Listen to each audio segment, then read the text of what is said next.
Hi guys, welcome back to my channel. I wanted to give you guys some tips and tricks when it comes to vlogging. Let's get straight to it. My first tip number one, when it comes to vlogging, especially when you're out of the house, make sure that you keep your battery charged. And I'm actually saying this from experience. There's been countless, and I mean countless times where I would just get up and be like, oh, I should vlog today, and then grab my camera and head out, and then when I'm going to put it on, there's this red giant low battery sign, and I'm like, ugh. Keeping your battery charged, or even taking it one step further and having a spare battery in case the original battery runs out. I overlook it quite a bit, but it's such an important thing.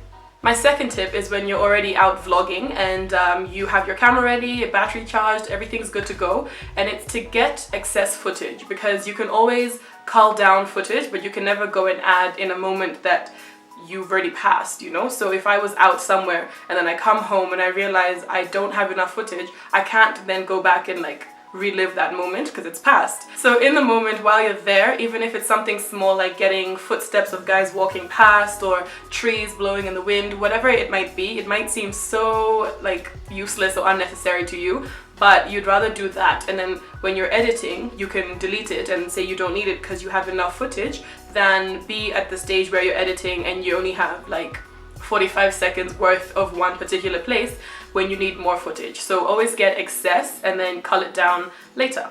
My third tip is something that's really helped me, especially when vlogging in Nairobi, and it's to visualize what you're gonna film before you film it. So if you're at a restaurant and you know you want a pano of the whole restaurant, or you are at a certain building and you want the sign of the building, just take a second to understand who's around you, what's around you, visualize how you're gonna do it. Are you gonna sweep up to it, sweep down from it? Are you gonna pan left to right, right to left? It doesn't have to be a whole storyboard of what's gonna happen, but just plan how you're gonna take certain angles and take certain shots, and then when you're doing it, it'll be faster, it'll be smoother, and you will be less likely to make mistakes.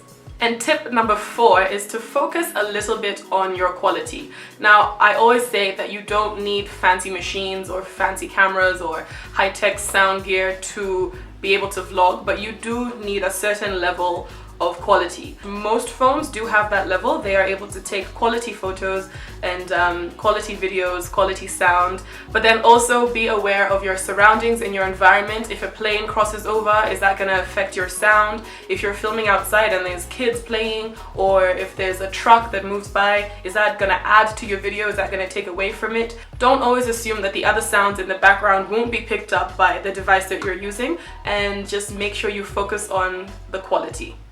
And tip number 5, my final tip, is to really just enjoy vlogging. Like, I know how cliche that sounds, just enjoy it, do what you love, but really, if you enjoy it, it comes off like you're enjoying it. If you are forcing yourself to vlog certain things or whatever it might be, it can come off like that. You can give that kind of vibe, even if you're smiling, even if you're like laughing, it can come off. You know when someone does a fake laugh, you know that like the joke wasn't as funny, so you're like, you know, like that kind of a thing.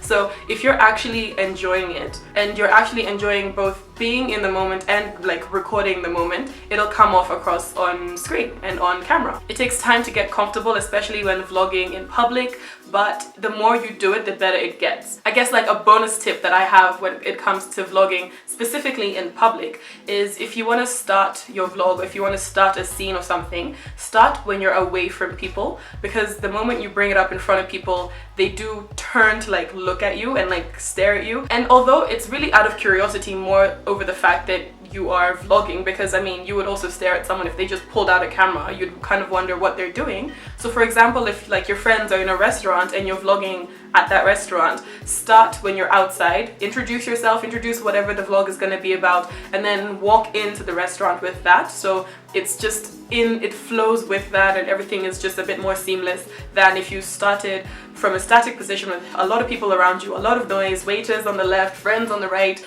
chaos, you know, just other people making noise. It's a bit more chaotic. So if you start from a place where it's a bit more silent, you can also gather your thoughts, you know, take a deep breath, do it, get it done, and actually have a vlog that is consistent and quality.